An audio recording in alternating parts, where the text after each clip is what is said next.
L'Allemagne vient d'annoncer avoir réalisé la saisie la plus importante de l'histoire de son pays. La police allemande a annoncé avoir saisi 50 000 bitcoins pour une valeur dépassant les 2 milliards de dollars. Que s'est-il passé et comment l'Allemagne a réussi à mettre la main sur ce pactole?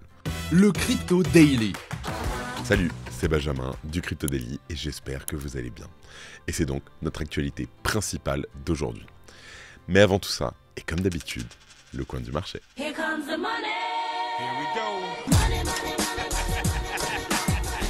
On a un marché qui ralentit en ce début de semaine. On a un Bitcoin qui perd 0,95% sur les dernières 24 heures et qui descend en dessous des 43 000 $. L'Ethereum gagne lui 1,2% et se situe à un prix de 2340 $. Le BNB et le Solana perdent respectivement 1,2 et 1,8%. On rappelle qu'hier le Solana a pris presque 8%. Le XRP baisse plus fortement d'environ 4,6%, tandis que l'ADA suit la même trajectoire avec une baisse de 3,71%. La VAX perd lui 4,44% et le Dodge baisse de 2,19%. Allez, let's go, on passe aux news.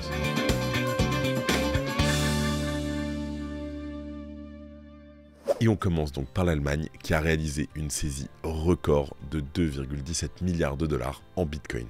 Alors, la police allemande a annoncé hier la saisie de 50 000 bitcoins, soit l'équivalent de 2,17 milliards de dollars au cours actuel. Alors l'information, qui a été publiée par un communiqué conjoint du parquet général de Dresde et de l'office régional de la police criminelle de Saxe, nous apprend qu'il s'agit là de la plus importante saisie de l'histoire en Allemagne. Cette dernière est le fruit d'une collaboration entre les autorités citées, l'office fédéral de police criminelle en Allemagne et aussi le FBI américain.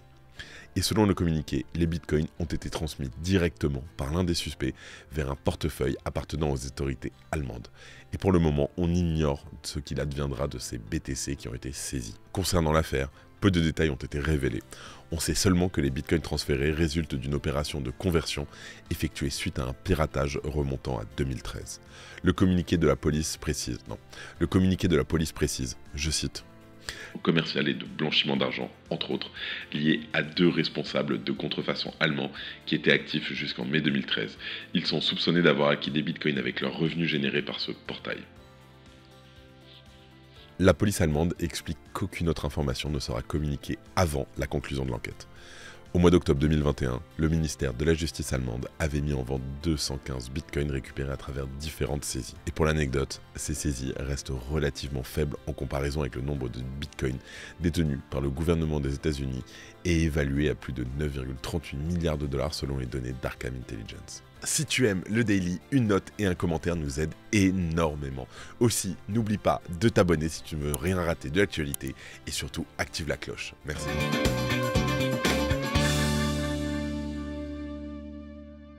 En deuxième news, on parle de Vitalik Buterin qui explique comment l'IA pourrait aider les cryptos.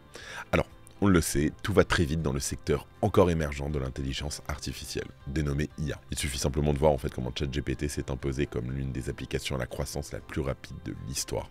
Elle comptait déjà plus de 100 millions d'utilisateurs en à peine 2 mois après son lancement officiel. Un contexte innovant au sein duquel les crypto-monnaies occupent également une place de choix. Ou en tout cas, c'est l'avis qui est partagé par certains spécialistes, comme par exemple le cofondateur de Palantir, Joe Lonsdale. Palantir, pour info, c'est une entité qui a décidé de faire du Bitcoin un moyen de paiement pour ses clients depuis mai 2021. En tout cas, et de toute évidence, sa position sur la question n'a pas changé depuis cette période. Mais le cofondateur de Palantir n'est pas le seul à sentir le vent tourner.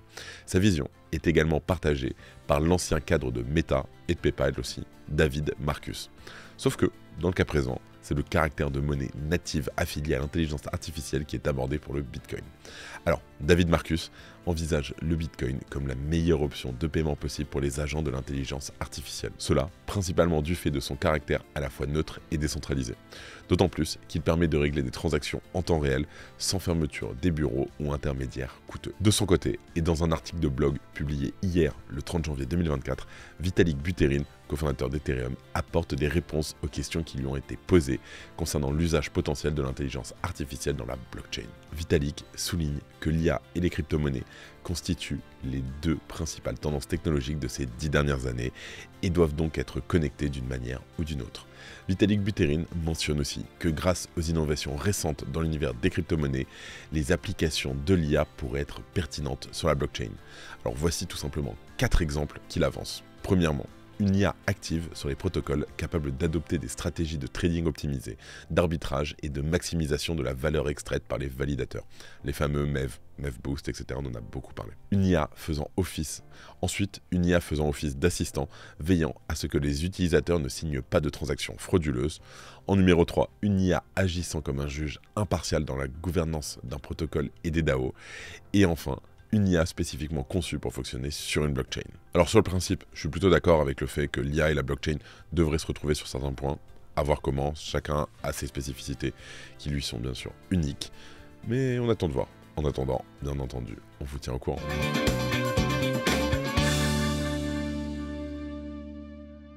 Et en dernière news, on parle de Terraform Labs qui explique les raisons de sa procédure de faillite. Le 21 janvier dernier, Terraform Labs s'est placé sous la protection du chapitre 11 de la loi sur les faillites auprès du tribunal des faillites du district du Delaware. Les actifs et les passifs estimés de l'entreprise se situent entre 100 millions et 500 millions de dollars. L'audience du premier jour du dépôt de bilan devrait avoir lieu aujourd'hui aux États-Unis. En attendant, la société a pu détailler sa stratégie dans un document déposé hier. Elle explique que la protection du chapitre 11 de la loi sur les faillites de Terraform Labs permet à la société de faire appel des poursuites engagées par la SEC pour fraude en matière de valeurs mobilières. Chris Amrani explique dans le document que, je cite, « La protection de la faillite est essentielle pour permettre aux débiteurs de poursuivre ses activités, de préserver la valeur pour ses créanciers et surtout de fournir un processus ordonné pour résoudre les réclamations à son encontre et de poursuivre l'appel de l'action d'application de la SEC. » Il ajoute aussi qu'en raison de l'ampleur du jugement potentiel, la société ne serait probablement pas en mesure de satisfaire ce jugement ni de déposer la caution nécessaire à un appel sans procédure de faillite. Concrètement, sans cette protection, Terraform Labs devrait probablement être liquidé après le procès et l'entrée du jugement final. Pour rappel, Gary Gensler, et notamment la SEC, a accusé l'entreprise et le PDG de l'époque, Do Kwon, de fraude en matière de valeurs mobilières en février 2023, affirmant que l'équipe avait orchestré, je cite, « une fraude sur les titres de cryptoactifs de plusieurs milliards de dollars ». L'actuel PDG de Terra a également réitéré l'argument de l'entreprise contre l'allégation de fraude de la SEC. L'entreprise soutient depuis le début que la décision n'est pas bonne et toujours selon l'entreprise, les crypto-monnaies en question ne sont pas des titres en vertu des lois et l'action de la SEC se situerait donc en dehors de sa propre compétence.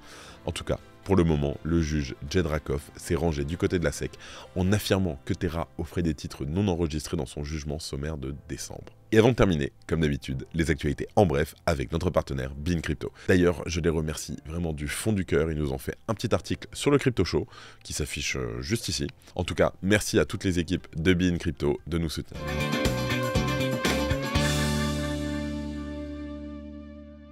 On reprend sur les news en bref, Coinbase perd des places au sommet du classement dans l'App Store. Alors, l'application Coinbase a connu une fluctuation dans le classement des applications de finance sur l'App Store, passant de la 49e à la 16e place en décembre 2023, donc c'est plutôt bien, avant malheureusement de retomber à la 43e fin janvier. La mise à jour d'Encun disponible sur le testnet Sepolia. Alors, la mise à jour majeure d'Ethereum d'Encun a été déployée sur le réseau de test Sepolia, annonçant l'arrivée prochaine de la fonctionnalité de proto-danksharding destinée à réduire les frais de gaz et améliorer la scalabilité. Visa permet l'achat de crypto dans plus de 145 pays. Alors, Visa s'est associé à Transac pour faciliter les retraits et paiements en crypto-monnaie via Visa Direct, permettant la conversion directe crypto-fiat sans passer par des échanges centralisés. Jupiter annonce une réduction de supply. C'est l'airdrop que vous attendez tous, qui a lieu d'ailleurs aujourd'hui. Jupiter a annoncé une réduction significative de l'offre de son token, le JUP, le JUP, passant de 1,7 à 1,35 milliard de dollars dans le but d'augmenter sa valeur.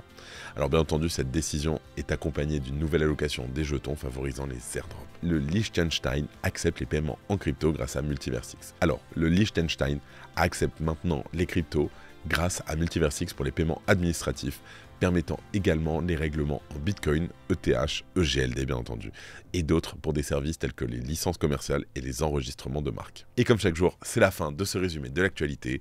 Bien entendu, on se retrouve demain. C'était Benjamin pour le Crypto Daily. C'était Benjamin pour le Crypto Daily. Merci et à très vite.